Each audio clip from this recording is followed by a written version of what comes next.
Perfect, perfect. I'm just going to do a very quick overview for everybody here. So if you are, hopefully you're in the right place, this is workshop number 2B, Navigating Trauma at the Table. And so today we are going to hear from, Grace Bell. And Grace Bell is a former foster youth, adoptee, and current foster parent. She was born into the foster care system and adopted at 9 years old. And so before we begin, I'm just going to introduce myself. I'm Kylie Regan. I am a family support specialist in the Hudson Valley at AFFCNY, and I'm going to be your moderator for this workshop. So again, I know Claudia just jumped in, but a reminder that training certificates are available for the conference. You must have your Zoom name listed as your name. So, you know, kind of at the corner of your screen, make sure that the name that you would want on your training certificate is there. So first and last name, just so we make sure that when we're taking attendance, that we have the right people so we can give you credit for showing up. So I'm going to put a couple links in the chat, specifically for training certificates. I'm also going to put a couple other links guiding you to both our book table fundraiser and then also the conference workshop evaluations, because your feedback is so important to us. And then if you have any questions during the workshop, feel free to put them in the chat unless Grace Bell specifically asks for anyone to unmute, just to make sure that we don't have any kind of background noise. So I'm going to keep everyone muted for now so we can hear Grace. And yeah, and we also encourage all workshop presenters to add handouts, slides, notes, anything that they would like to share in the AFFCNY network so that conversations can continue after the presentation. So I won't take up any more of your time. And so I'm going to pass it to you, Grace. Thank you so much. I might need a little help with that afterwards. Yeah, no worries. Happy to. Last time uploading. So yes, I'm Grace. I have a private practice in Putnam County, New York. And I also am working with a not-for-profit out in California on the development of a trauma-informed nutrition training workshop series for foster and kinship families. I'll provide more details about that a little at the end of the presentation. But this is Navigating Trauma at the Table and looking at how we can help children build healthy relationships with food. What we'll be covering today is looking at the role trauma plays in nutrition behaviors, how we can adapt a trust-based feeding approach to our unique families. We'll be looking at some of the more common challenging feeding behaviors that we see. We'll be discussing some of the concerns that might arise related to these feeding behaviors, and brainstorming some ideas of how we can help our children develop healthy relationships when they have these challenges. So before we talk about the food behaviors, it can be helpful to look at how the nervous system affects these feeding behaviors. And so we're looking really at the gut-brain connection or the gut-brain axis. And the gut-brain connection is the communication between the central nervous system or our brain and the enteric nervous system in our gut. And the vagus nerve plays an important role in this communication. The vagus nerve supervises digestion, and it transmits signals from both from the gut to the brain and from the brain to the gut. So it's bidirectional. And it uses chemical messengers called neurotransmitters. And these neurotransmitters are regulated and produced by bacterial digestion of certain foods in our gut. And additionally, certain foods we eat provide the ingredients we need to produce these neurotransmitters. So for example, tryptophan, the tryptophan in like eggs, turkey, chicken, pumpkin seeds, and milk is converted into serotonin. So chronic stress has a profound effect on the vagus nerve, and it can affect the function of it. So it can lead to what we call low vagal tone. And when we're talking about vagal tone, we're talking about how well our nervous system can transition between the fight, flight, freeze, or danger response, and the rest and digest, or our safe response. And we all know this responsiveness as the window of tolerance, or how well we tolerate real or perceived threats before we become overwhelmed. So an example of this could be, if your child has a narrow window of tolerance, a situation that would be safe, like trying a new food, or even just sitting at the dinner table and having a meal as a family, can be perceived by their nervous system as a dangerous situation and therefore lead to dysregulation. Low vagal tone has been associated with picky eating, like we just discussed, and sensory challenges and gagging, which can also lead to picky eating. And low vagal tone has also been associated with gastrointestinal issues, so irritable bowel syndrome or even inflammatory bowel disease. And both are linked with imbalances in the microbiome. So, if you think about everything we just talked about, it's all kind of this connected system. And so we kind of have to take care of the whole system to keep it healthy. And lastly, one thing we can do to help tone our our vagus nerve is vagus nerve stimulation. And that's just things like singing or humming or splashing your face with cold water or taking a cold shower if you're brave.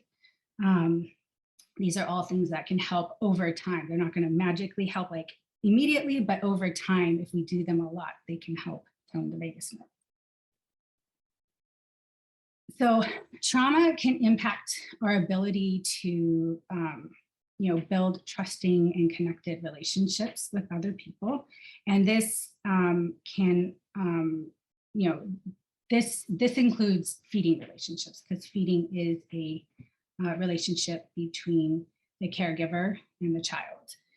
And is everyone familiar with Ellen Satter? I don't know if I can't, there's the chat. Okay, I don't know. For anybody who's not familiar with Ellen Satter, she's a dietitian and family therapist, and she developed the division of responsibility in feeding. And she defines the feeding relationship as the complex of interactions that takes place between parent and child as they engage in food selection, ingestion, and regulation behaviors. And the division of responsibility in feeding, or DOR, because it's a mouthful, is a set of guidelines that describe what jobs the parent and child are responsible for within the feeding relationship. So I like to highlight that they're guidelines, because I think the way that they're presented can be a little intimidating and rigid, especially if you have additional needs, or multiple, like if you have multiple kids, multiple additional needs that need to be met at the table, it can be challenging. And so I really encourage people to look at them as like an outline from which to work from, and that it's like a long-term goal, not necessarily a goal that needs to be met at every meal, because sometimes it's just not realistic. And just to give yourself some grace and allow yourself to fit the guidelines to your family needs. So just knowing that our responsibility is to, pick the food, prepare it, and serve it consistently, and, letting our children grow into the bodies that they're meant to grow into. And our children's responsibility is to choose whether to eat it and how much. And again, you have to fit it to your family's needs. So if you guys would like to unmute, you can, because the remainder of this is it's going to be a lot of some talking, but a lot of discussion. So we're going to be looking at selective eating, overeating and binge eating, and food hoarding, because those seem to be the top three that at least I hear about.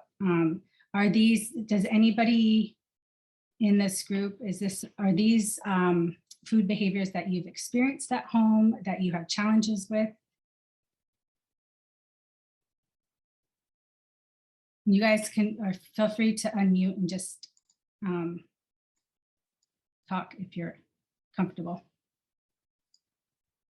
So when it says selective eating, are you more so referring to selecting when they will and won't eat, or when selecting what they will or won't eat? Or Yeah, both? so selective eating is picky eating. It's the, I guess, the PC way of saying picky eating. Okay, we have one of our boys is selective in the way that he will pick and choose when he'll eat and what he'll eat then. So he'll say, oh, I'm hungry. And we'll say, okay, do you want an applesauce for a snack? And he's like, no. Okay. And we go through 4 or 5 more options. And then he's like, no, I don't know what I'm going to eat. And he'll get all angry. And then he'll come back a few minutes later and we'll say, oh, do you want an applesauce? And he's like, oh yeah, that's a great idea. Yeah. Why didn't you say that before? It's like, but that's where we started. So I didn't know if that was selective eating or somewhere else.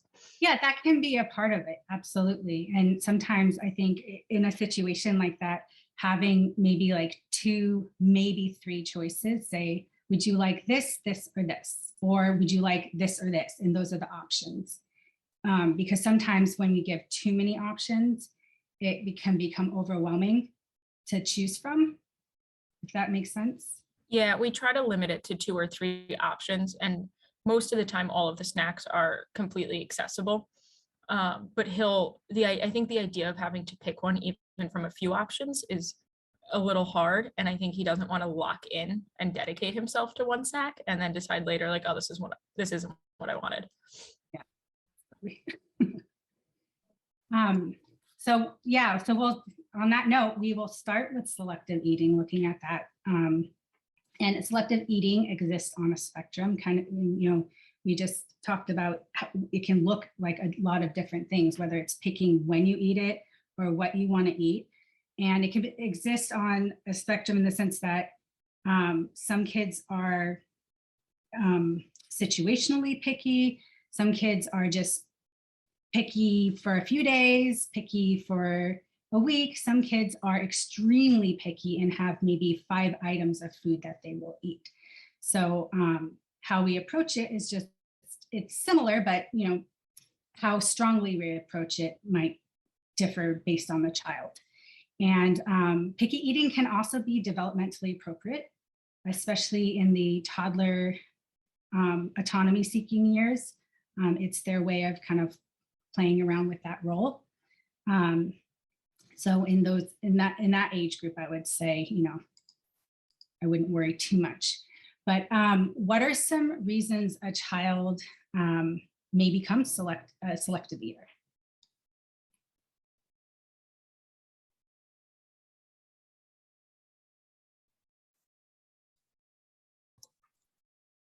And again, to have some control over his environment. Sure.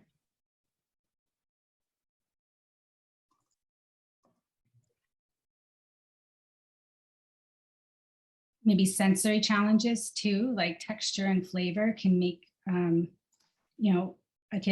child might be particular about certain foods.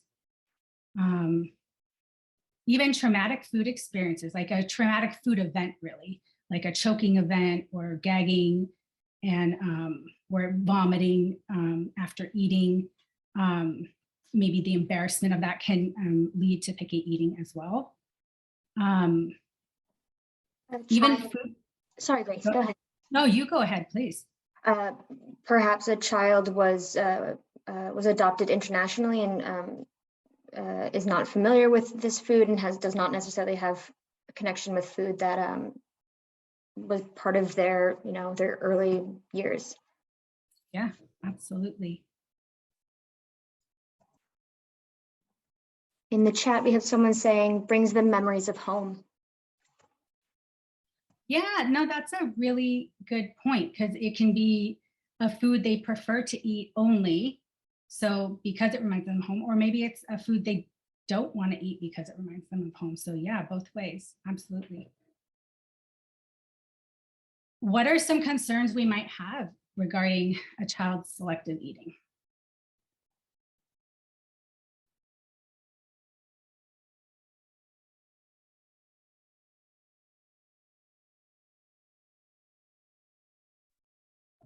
Yeah, off the bat, nutritional deficiencies, yeah. And all the health challenges that can come from that. The potential to develop an unhealthy relationship with food down the line. And it can cause stress and anxiety at the table for your child. It might not always be the best eating, yeah. But stress and anxiety at the table can also pass on to others at the table. So it can create an entire environment that revolves around the stress of that eating. What are some ways we can support our child to try new foods? Or what are some ways that you support your child to try new foods in your home? Or habits that could please them. Yeah. Yeah, if the foods that they are picking or don't serve their health, for sure. Normalizing foods is always my first approach with families, is, making food and food interaction a daily thing. So touching the foods, playing, and obviously depending on their age, whether they play with the food or they help you prepare the food, any interaction with food with a picky eater is helpful because they are using all their senses, right? They're using their sense of sight, they're using their sense of touch, they're using their sense of their hearing. What does it sound like when you chop it or when you bite into it? Their sense of smell, which is tied to their sense of taste. And that, in the end, our goal is we want them to have an internal drive to try the food. So the sense of smell, I find, is really helpful with that, especially when cooking. And introducing foods in really small amounts, especially, so if you have a picky eater and you want them to try a food that is a fear food or something that you are sure they're probably going to resist, it is less intimidating to provide a tiny bite versus a big chunk. We want them to eat the big amount because they're going to get more nutrition from it. But the idea is we want them to have more experiences with being successful at eating.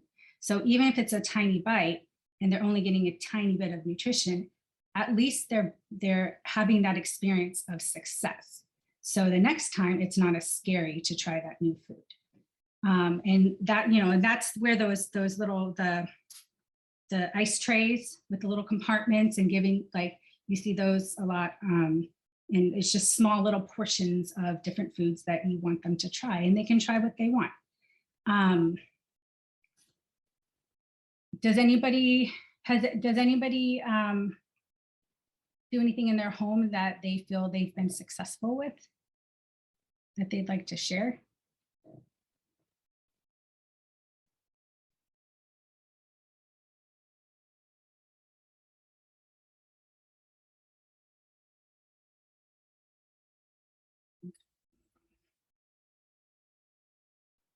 So overeating and binge eating is another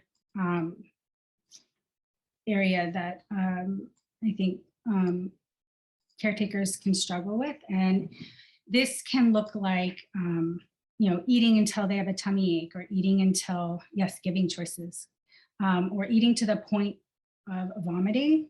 So they can't keep it down because it's so much. Eating rapidly over a really short period of time.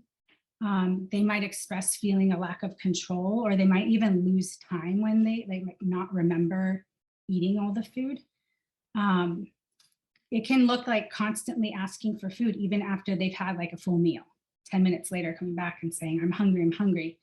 There may be shame or guilt after overeating.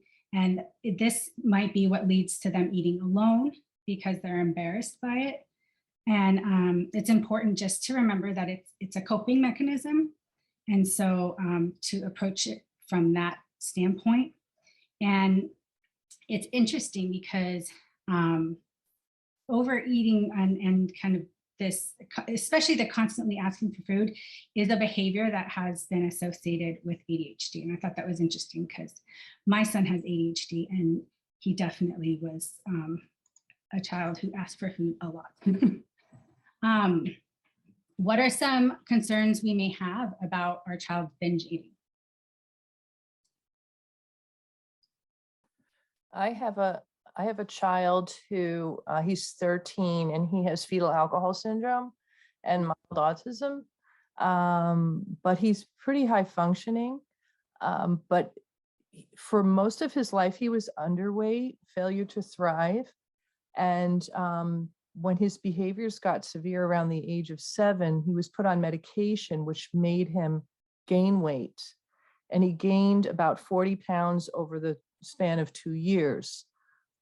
When he was taken off that medication, he lost a little weight, but I almost feel like that feeling of always being hungry stayed with him.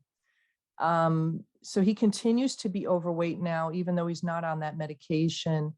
He's picky eater, so he refuses most of the things I cook, but then in his room, I will find, wrappers and packages of just very high sugar, high fat type foods, just all over the place. So I feel like there is shame. He's ashamed of his body. He tries to cover up his excess weight. And I'm not really sure how to help him get a healthier relationship with food without him feeling like more shame. I don't want to add more shame to what he's already feeling. I think you bring up some really great points, and I think great points that a lot of people can relate to with their children. And in a little bit, like in about 2 slides, we're gonna talk a little bit about some approaches we can take when talking with our children about specifically binge eating and hoarding, because they can be, like you were saying, they can, there might be some shame and associated for your child with the behavior. And so how we approach it is really important. So I think you brought up some great points. So some bullet points I had put were also, poor digestion or GI complaints. So if you're eating, a large amount of food really quickly, it puts a lot of stress on your digestive tract. So you might see some constipation or other, gastrointestinal complaints. And also something that I've, heard from other parents is that sometimes it can be a financial burden. And how do you address that? Like, how do you provide food for your child and provide consistent access to food when there's binge eating? And that's something we can talk about a little bit too. And so food hoarding is, and this is a personal thought process. So this is not, it's not scientifically proven or anything of that sort, but I find a lot of similarities between binge eating and hoarding. And to me, it's kind of like the difference between like squirreling and chipmunking. So squirrels, they collect all their nuts and they hide them for later, and chipmunks collect and hide them for later. So it's the same drive, but just a different approach. So I see them as similar. And hoarding can look or present in a number of different ways. The most well-known is keeping food in places that we wouldn't normally keep food, like under our bed or in the closet, collecting in our backpack, or any unusual place. It can look like stealing food when food is readily and consistently available. It can look like being upset when food is limited or taken away, or becoming emotional if they're asked to share their food. And really with any kind of trauma-related food behavior, any anxiety or rigidity around food. And that goes across the board for all of them. And hoarding and sometimes binging can be triggered by food insecurity. So what are some concerns that might arise around hoarding of food?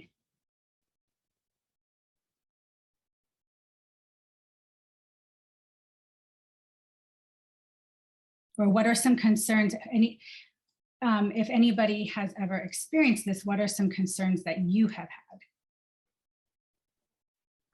I've heard from parents, and this is just on a cleanliness level, is the concern about, insects and things like that coming into their child's room or into other spaces and not knowing that there's something there. So just on that note. Absolutely. And even, bacterial or fungal growth on the food. So they're like hygiene and health issues. We also run into, because we have 4 kids, if one of them is food hoarding, it usually triggers one of the other ones, because all of a sudden the snack that we had 15 of, we're down to 3. And so then it becomes more of a cycle with them. That part gets difficult. Yeah. Yeah. And, and that's why when I was talking about the division of responsibility, like really looking at it as guidelines, because it's pretty unique. I mean, every big family has, different eaters and different, but it's pretty unique to have big families that have multiple experiences of trauma and maybe multiple ways that it's expressed. So that can be challenging for caretakers, is how do you address it across the board and do it compassionately and fairly for everyone. So these are some, this is kind of some discussion points we can look at for how to support our children, with binge eating and hoarding, but even just, with any challenging food behavior, and just any way to help them feel safe. When someone had brought up, the concern about perishable foods with hoarding. Just thinking that and how do we talk to them about that without causing more shame or making them feel bad about a coping mechanism that they need. And but it is important to bring up because it is a health issue. It's a very valid concern for a caregiver to have. And I like to, so, an example I give is, you can use language like keeping food near us can make us feel safe, that it will always be there when we need it. I am worried about your health when food goes bad or bugs get to the food. And then saying something like, what are some ways you would feel comfortable keeping food near you that would also keep you healthy? So just keeping the language kind of empathizing, understanding why they're storing food or feel like they have to hide that they're eating food. Putting it on like, I'm worried about you. I'm worried about your health. It's not about the behavior so much, it's about your health. And then, giving them a little control and choice in what's going to work for them. And so it's really just, working with your child to find a compromise, and then finding a compromise that everyone is content with, because it's not a good compromise if you're unhappy or if they're unhappy. Are there any suggestions on this that you have either used in your home, that you have had success with in your home, or that you think is absolutely crazy?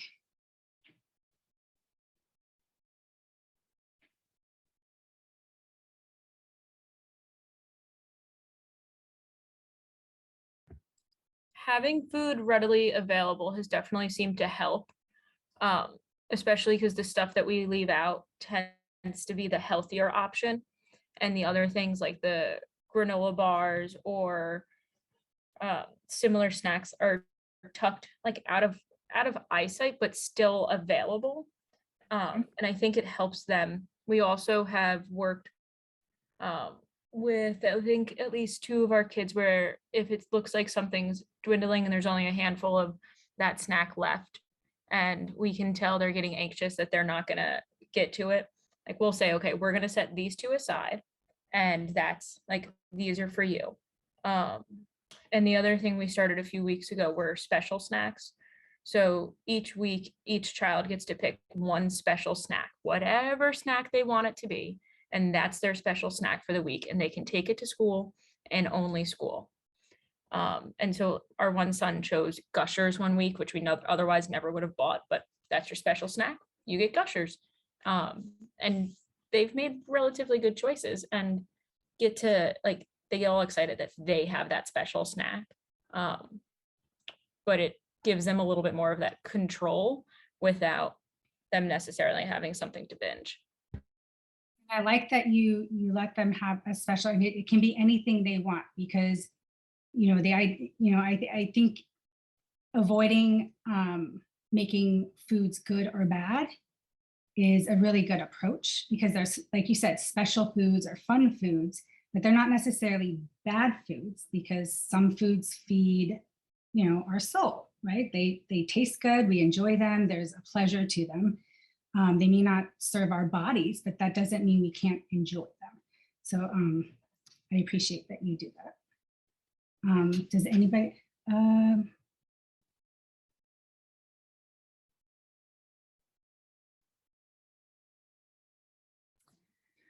Compulsive eating is the wrong solution.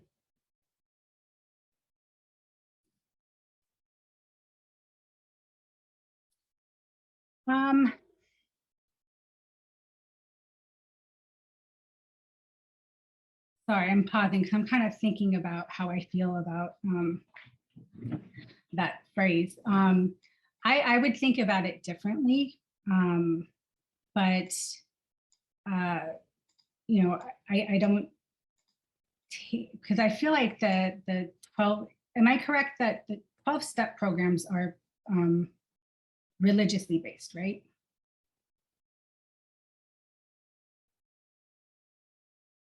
I'm taking myself off mute.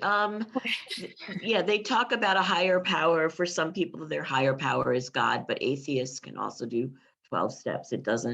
It's how you define your higher power. It doesn't have to be religious. Yeah. I hope that answers the question. Yeah, I mean, I think when working with children, I mean, my approach is much more trying to help them look within themselves in terms of looking at their hunger and fullness cues.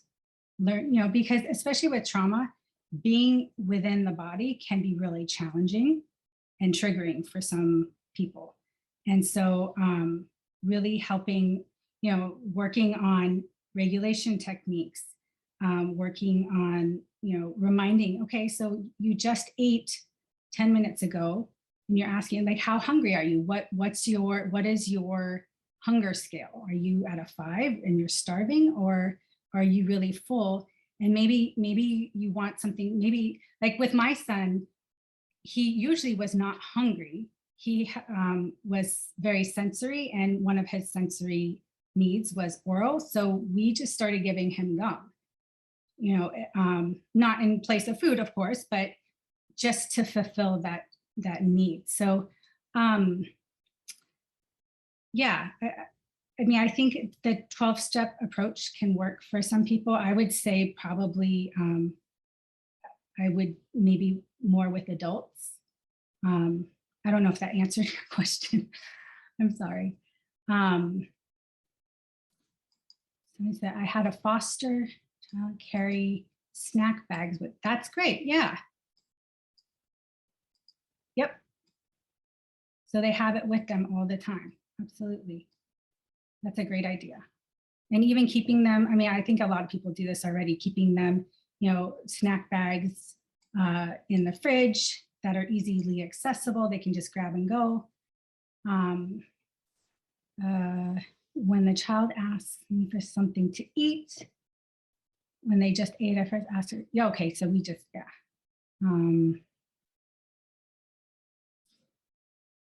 Where are we at? Okay, so does anybody do like weekly charts?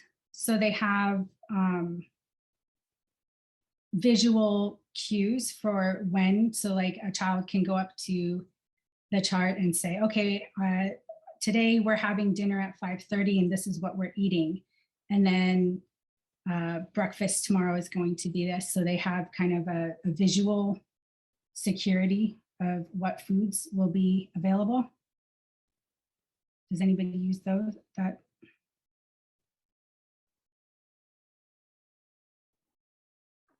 think so much of this comes back to creating trust, right? And so I think that the meal chart is fantastic because one, it gives autonomy, right? It allows your child to participate in the food choices. And then also, because kids often have a hard time with transition, I think that that's fantastic. Being like, okay, you know what breakfast looks like, you know what lunch looks like, you have these snacks all, in eyesight, and you know where they are. And I think so much of that, again, as Renee was talking about the snack bags, and being able to stop needing them is because that trust was built and they knew that that food was going to be available. So. And that goes back to the feeding relationship. Absolutely. I have a whiteboard in my kitchen where every week I write down every day what the activities are, who's got a doctor's appointment or whatever. And next to it, I will write what we're having for dinner that night, because it does seem to reduce anxiety in some of my kids who have experienced food insecurity in the past.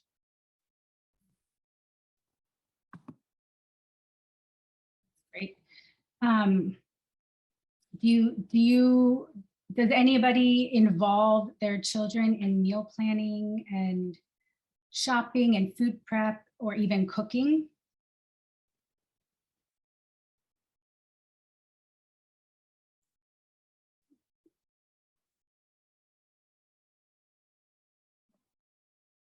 I'm not a parent, but I have quite a few families that I work with that very much involve their kids. And I know that Julie in the chat just said that all kids are involved in the whole process. So I think that that's fantastic.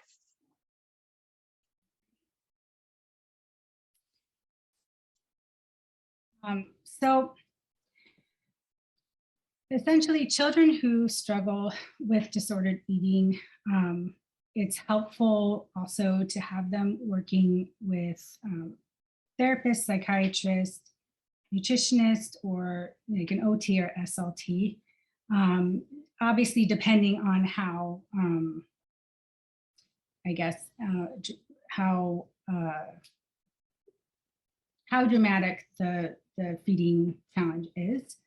And it's helpful to seek out professionals that take a weight neutral approach, as opposed, especially when seeking out help or support for binge eating. And if you have a child in a larger body, just having somebody who's compassionate to that.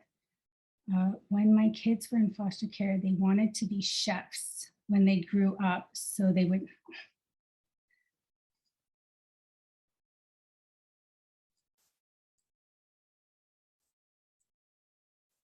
Now, Julie, are your kids grown now?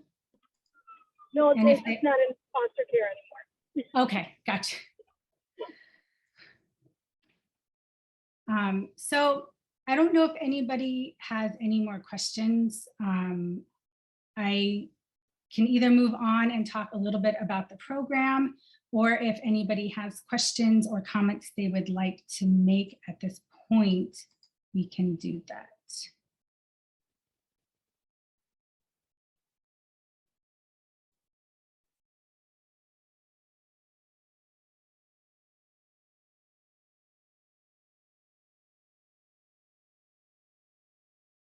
Give it just a moment in case somebody is typing.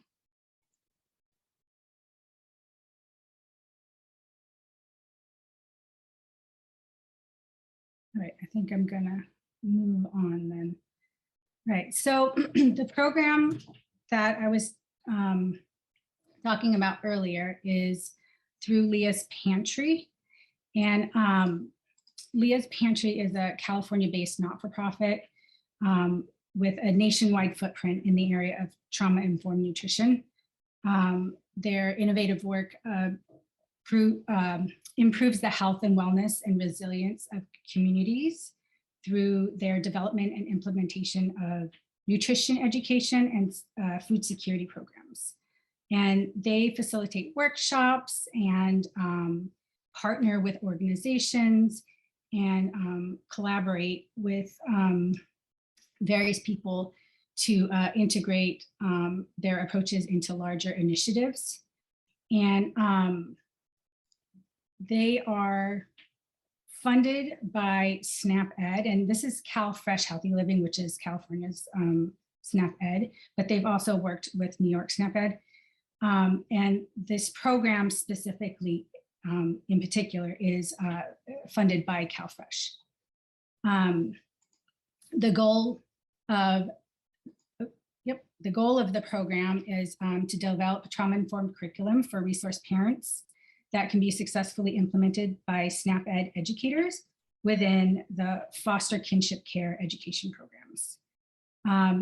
The key takeaways of their research were that resource parents have significant challenges nourishing their children that are insufficiently addressed by their training and support. Training providers need language and understanding and resources. Aged out foster youth are significantly unprepared to nourish themselves when they are on their own. All stakeholders desire a curriculum that integrates trauma and nutrition to support the growth of the youth in and out of foster care. And there's an opportunity for SNAP-Ed support for training and resources. And a lot of this research was like focus groups with former foster youth and caretakers, foster caretakers. Oh, sorry, and sorry, I just, and just to sum up the project that we are working on aims to address these issues and raise awareness within the training system. So these are kind of the preliminary lessons. So looking at connecting with our children through feeding and what that looks like and how we can connect and build trusting feeding relationships. and looking at cultural needs, health, sensory, and developmental needs.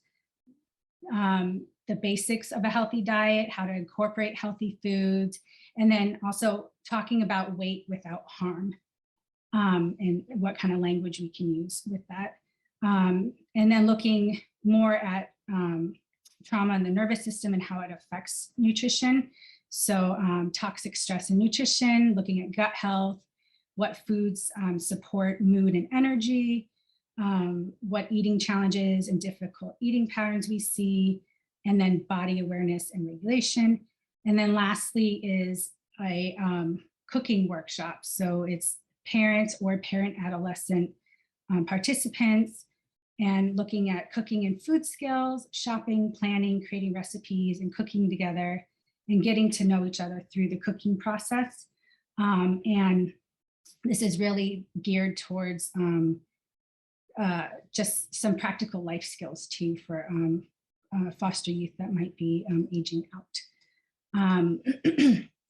So if you have any further questions, if you're just would like to learn more about the program, you can feel free to reach out to Monica or Nancy at leaspantry.org. And these are some resources that I think are helpful when I'm looking at challenging feeding behaviors. And I got permission from Leah's Pantry to share the focus group research. So if you're interested in the program, you can do further research in it. That's it for me. I'm a little short on time. I don't know if anybody has any questions or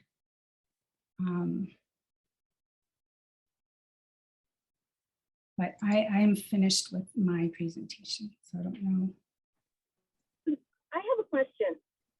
Yes. So for us, for my family, the difficulty is in changing the children from a fast food culture to a slow food culture. So in their home, they did not bring food into the home. Everything was served on paper, and you could only get food if you left, until like CPS got involved. And then there were things like Little Debbie snack cakes or more processed foods. But in my home, if you want to eat like a snack cake, then you would bake the cake first. So okay. There's a little bit of difficulty in translation between those two cultures. And a lot of times when they get those snack cakes or they get that faster food, it feels like comfort food and it feels like home. So I'm kind of combating that emotional response and you know, the gut health, the slow food, the nutrition as well. Okay, so I think what you're asking is what steps can you take to kind of bridge that gap and sort of navigate for them.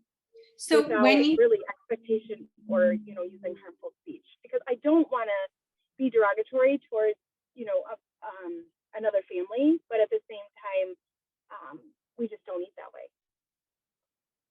So, well, so when you, is it a challenge of at dinner when you're serving, let's say you serve like some grilled chicken, a vegetable, and a carbohydrate, do they not want to eat? Like, can you set that scene for me just so I have a better idea of?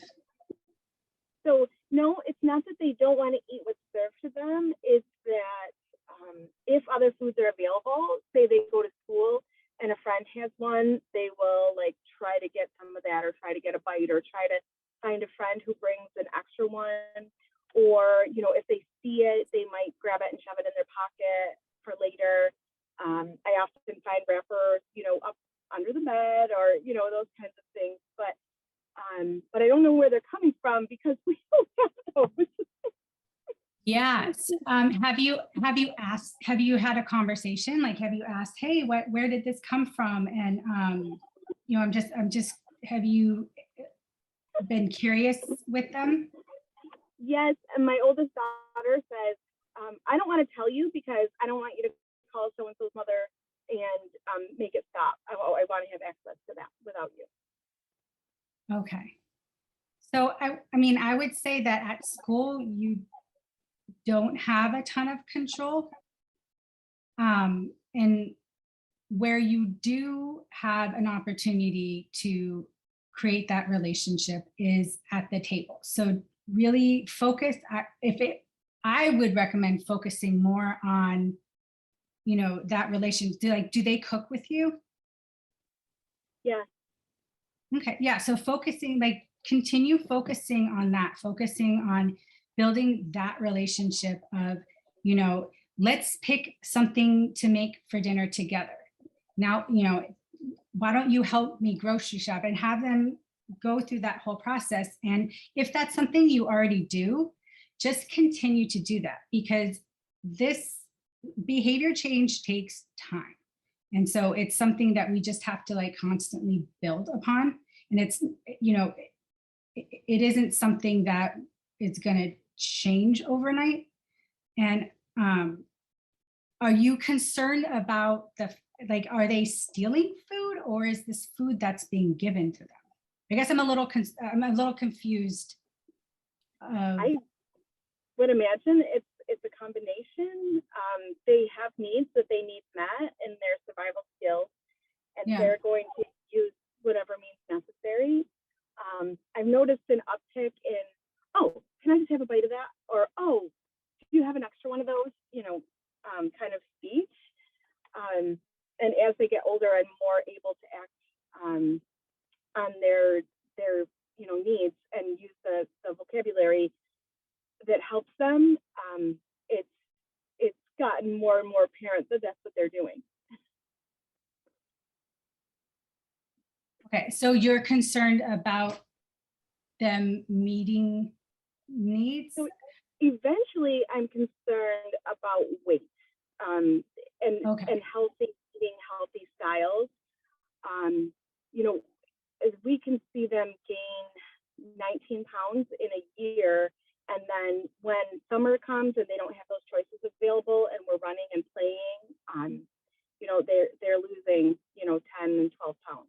So okay, we're seeing a lot of you know, change, and a lot of, like, again, those needs to eat it, you know, upstairs in their room, under, you know, hiding things under their beds, and that kind of hoarding behavior, which makes me think that they think that that's not okay, but that's never been the impression. Like, you can always eat in the kitchen. Right, and that might just be a matter of, it's just going to take time, because all you can do is what you're responsible for doing, right? Mm-hmm. And it sounds like you're doing everything right. Sometimes we do everything right, and it just takes our kids a little bit of time. And sometimes these are lifelong challenges. So I would just say, continue doing what you're doing. It sounds like you're taking the right steps. You're involving them in cooking. You're involving them in, you know, picking foods out. You know, at a certain point, you do what you can, and then you have to hope that eventually it's going to work. And that may not be the answer that you want to hear, but, you know, all we have control of, what? Yeah, it kind of lets me off the hook a little bit. Like, at some point, I'm no longer responsible for those specific choices. Like, I'm teaching them the right way, and then they get to do what they need. Exactly. And that's, you know, when we were talking about the division of responsibility, and I was saying they're really rigid rules, but look at them just as an outline. So at least you can say, well, I did meet my responsibility. Maybe my child is having a challenge, and so I need to focus on how can I help them. So yeah, sometimes taking that pressure off yourself helps see where your child might need help. You know what I'm saying? Does that make sense? Yeah. I'm focusing on the wrong part. Oh no, I don't think you're focusing on. I think you're focusing on the caring part. And I think if I focus on the behavior rather than the connection, then that makes it more difficult. So, It you know, can, maybe yeah, it's that change in my mind that I need to make. yeah. I see what you're saying. Thank you so much. I appreciate it. Yeah, sure.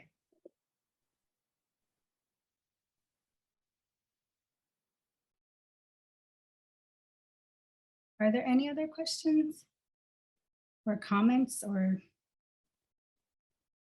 even if you have, sometimes, you know, learning from other people's experiences is really helpful too, just hearing other people's successes.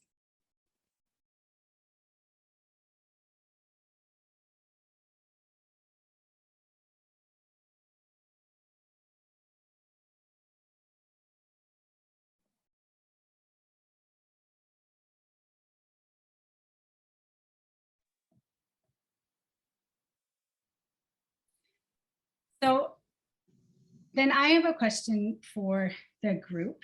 Do you feel that a nutrition training series or workshop would be helpful for you? Is that something that you think you would be beneficial for you?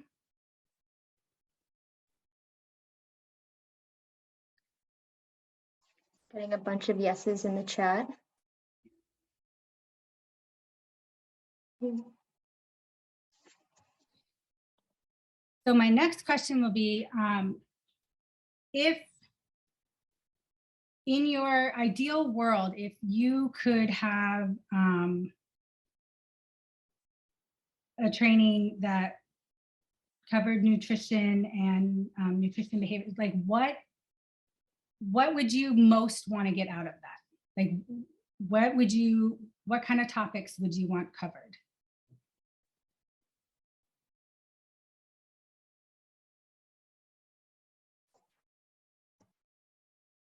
Or where do you feel like you need support?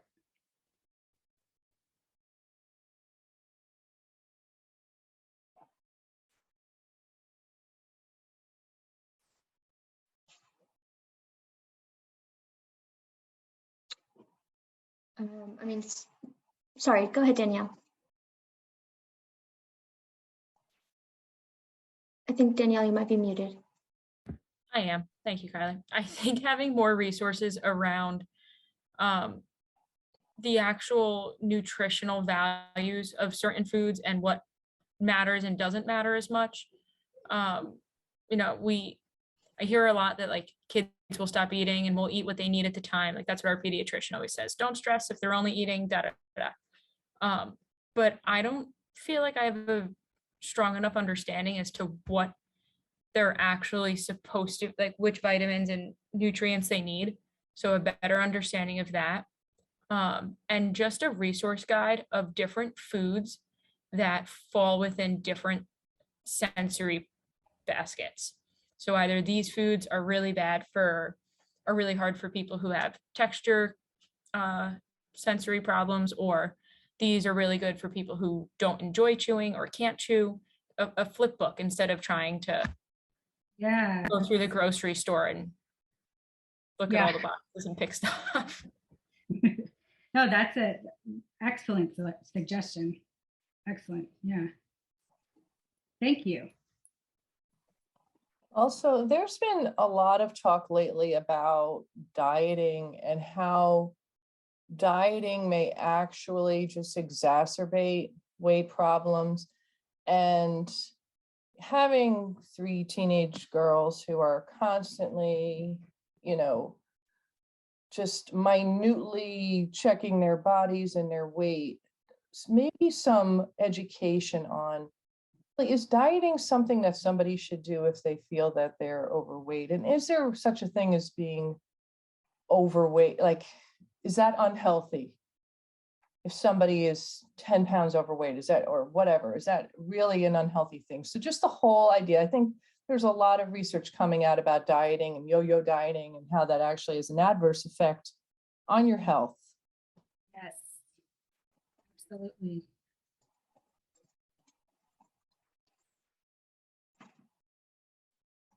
Yeah, that's something that we've been trying to include within the curriculum.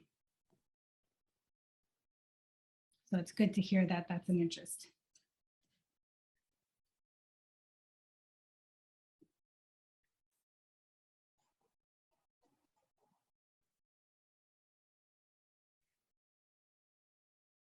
I also think just from a professional standpoint, I think explaining how to reframe your perception of,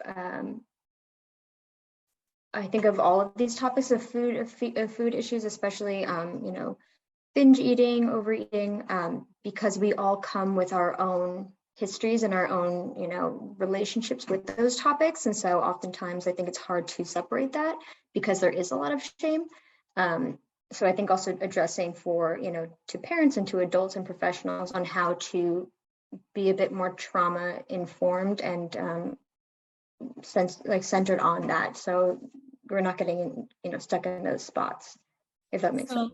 So are you saying like examples of like language to use? Yeah, I think like language and practice, and again, I think these opportunities to, I guess, look deeper into seeing these behaviors in a, like, this is a survival mechanism, not so much this is like, I guess, putting so much negative like language and perception on these behaviors, because it does stem from a really well-meaning place. So I think that's something that I would love to see a bit more of.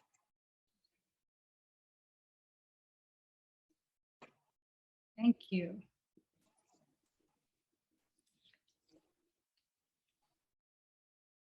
Oh, interesting. Templates for meal planning with kids and templates for displaying meal/menu plans. Okay. So kind of fillables.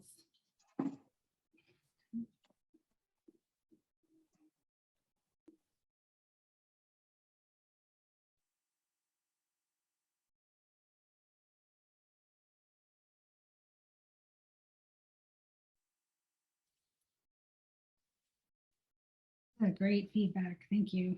Oh.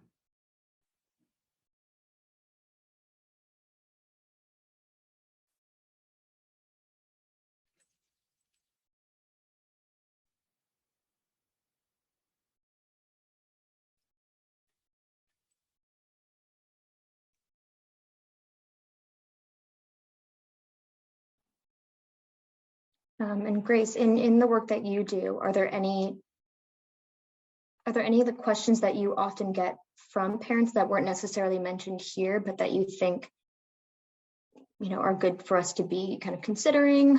I don't know if that's, I know you already gave such a good kind of overview, but I don't know if there are more specific questions that you get that are really thought-provoking. Now I have to think on the spot. I know, I'm sorry, I'm asking a lot. No, it's okay. Questions. I mean, topics that are discussed. Yeah, topics. I know weight is a topic that's brought up a lot about, you know, what is, I can say that it's interesting because when I get a lot of calls from parents wanting to put their children on diets, and I don't put children on diets in my practice at all. Mm-hmm. So I end up actually losing work from that. But I think it's interesting that, I mean, I've even had parents like 4-year-olds call for dieting. And so I think, I forget who is this? Somebody brought up weight and looking at dieting and whether that's realistic or healthful. Mm-hmm. And I think that's something that comes up a lot. And I think that is a really great point, because I think we have been sold a Bill of Rights that's caused more damage than good. And so that's one topic. And just picky eating is another, or selective eating is another topic that is discussed quite frequently. how to approach it, I don't know if I'm answering your question. I feel like I'm rambling a little. No, I promise you. I think I also gave you a bit of a tough kind of wordy question, but I think that's exactly it. Like, what are some of the topics that you are, yeah, I guess. Sorry. And I think, no. And I think Linda just wrote just education around nutrition sometimes, knowing what to feed, how much to feed, and also like the different stages, like the increased needs of different stages. How can I, feed my child optimal for their growth stage? We need different nutrients at different stages. So, or we need all the nutrients, but increased nutrients at different stages. And I think also, I think people are surprised a lot about the connection between mental health and nutrition, and not just that nutrition can support the nervous system, but also that our, any kind of trauma, any kind of food experiences we have really show up in how we feed ourselves, and sometimes how we feed our children, and just our general relationship to food. And I think, I find that a lot of families and clients are really surprised by that. When they look back and they say, oh my God, I didn't realize that this is why. Does that help? No, thank you so much. Absolutely. And I guess one other thing is just because of, I guess, the relationship between food concerns with children and then also children on medication, and how that can also play a role.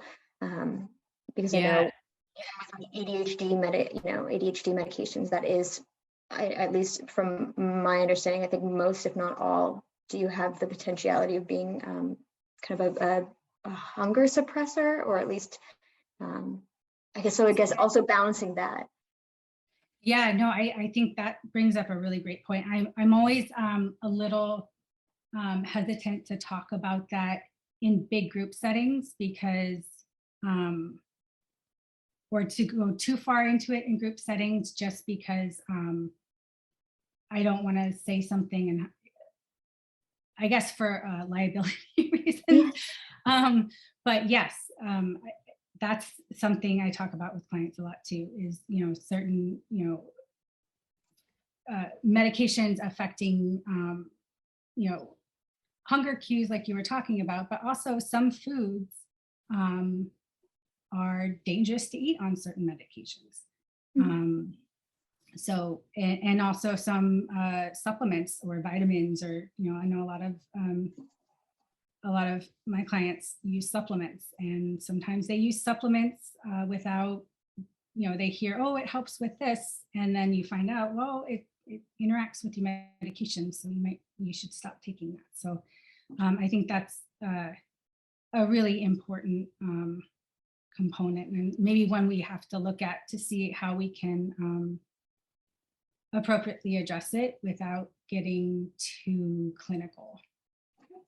If that's it seems very individual. So I very much respect your not necessarily going into the intricacies of it, but that it is a topic that does come up. I think that's important. Yeah, I agree. Absolutely.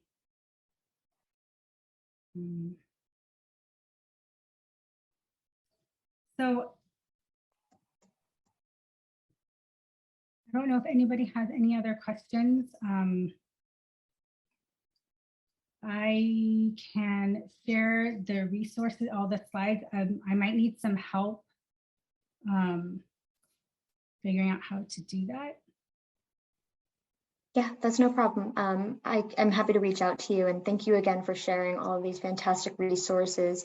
And so, if anyone wants to go to any of these resources, of course, feel free. And Yeah, again, thank you so much, Grace, for sharing all of this with us. And thank you, everybody, for all of your fantastic questions and being open to sharing your stories. So Thank you very much, Grace. And thank you for adding an extra day. Appreciate like increasing the resources on looping the school teacher. Oh, yeah.